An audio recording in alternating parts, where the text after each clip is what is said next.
Life is so incredibly short, right? But most of us, we act like we've got all the time in the world. So today, we're going to explore a really powerful way of thinking to make sure that every single moment we have actually counts. Okay, look at this number, 30,000. What do you think that is? It's not just some random number. It's actually deeply personal to every single one of us. Yep, that's it. 30,000 days. That's what the average person gets. And think about it. If you're, say, 30 years old, you've already burned through more than 11,000 of them. Just poof, gone. So the real question, the one that truly matters, is what are you going to do with the days you have left? So, how do we answer that? Well, we're going to break it down into 4 parts. First, mastering our inner world. Then, managing our core resources. After that, building our outer world with intention. And finally, the big one, learning to design our lives instead of just letting them happen to us. All right, first up, it all starts right here, inside your own mind. I mean, before you can change anything you do, you've got to get a handle on how you think and how you see the world. So, have you ever had that feeling, where time just seems to be flying by faster and faster the older you get? There's a real reason for that. Think back to being a kid. Summer felt like a lifetime, right? That's because your brain was constantly logging all these new things. But as adults, our lives are full of routine. Same drive to work, same tasks, and our brain just kind of goes on autopilot. The days blur, and bam, time feels like it's hitting the fast forward button. But here's the cool part. You can totally hack this. You can fight back by just consciously breaking your routine. Take a different way to work, learn something totally new. Heck, just talk to a stranger. You force your brain to wake up and start recording again. And just like that, you can make your days feel fuller, richer, and longer. Okay, now this is a game changer. The initial chemical blast of an emotion, that flash of anger or frustration, it only lasts for about 90 seconds. Just think about that for a second. 90 seconds. Anything you feel after that first wave is actually a choice. You are choosing to stay in that emotional state. That gives you an incredible amount of power that most of us just never realize we have. Okay, so once we've got our mindset kind of sorted, let's talk about the fuel. The stuff that powers everything we do. I'm talking about our health, our energy, and yeah, our money. Oh man, we've all been there, right? Morning you is a rock star, full of coffee and ambition, making all these crazy plans to hit the gym, start a side hustle. But then evening you shows up, and evening you is just wiped out and has to somehow do all the stuff morning you signed up for.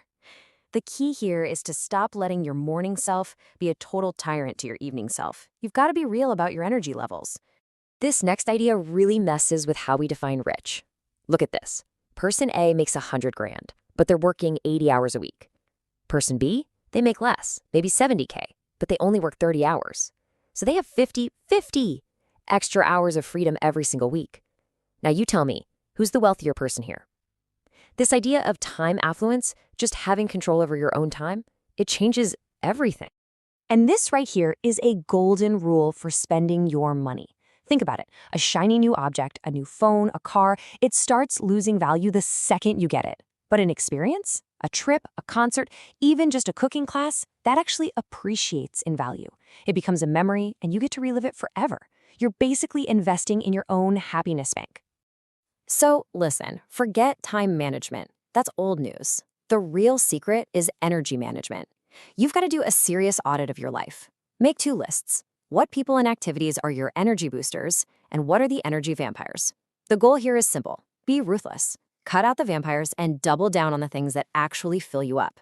All right, so you've worked on your inner world, you've got a handle on your resources. Now it's time to actually build something. This is all about taking intentional action in the real world. This one strategy is it's so simple, but so powerful for getting focused. Most of us have like a million goals, right? Okay, so write them all down. Then circle your top 3, the real top 3. Now here's the magic trick. Everything else on that list, it's not just a maybe later list. It's now your avoid at all costs list. Why? Because those are the good ideas that will distract you from your truly great ones. And look, if you're having trouble figuring out what those top 3 even are, try this. It's called the Deathbed Test. Just imagine yourself at 90 years old looking back on your life. What are you going to regret not doing? What chances will you wish you had taken? All of a sudden, all the little daily anxieties just melt away, and what truly matters snaps into focus. I love this analogy. Think of every relationship you have as a bank account. You can't just keep making withdrawals, asking for favors, being late, only calling when you need something, without making deposits. And you know what the best deposits are? The small stuff. A genuine compliment, a random thinking of you text, remembering some tiny detail about their life. That's the stuff that builds real, lasting trust. This same kind of thinking totally applies to your career. That old school idea of climbing a straight corporate ladder, it's pretty much dead. Today's careers are way more like a jungle gym. Yeah, sometimes you move sideways, sometimes you might even move down a bit to learn a new skill. But it's all those weird, non-linear moves that build a skill set that is completely unique to you. And that's what makes you impossible to replace.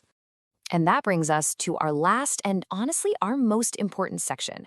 You've got to get this into your head. You are not just a passenger in your own life. You are the architect.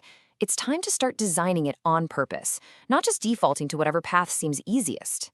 So many of us wait around for that perfect, brilliant idea to just strike us like lightning. But that is not how creativity works. It's more like a rusty old faucet. When you first turn it on, what comes out? All this gross, brown, rusty water, right?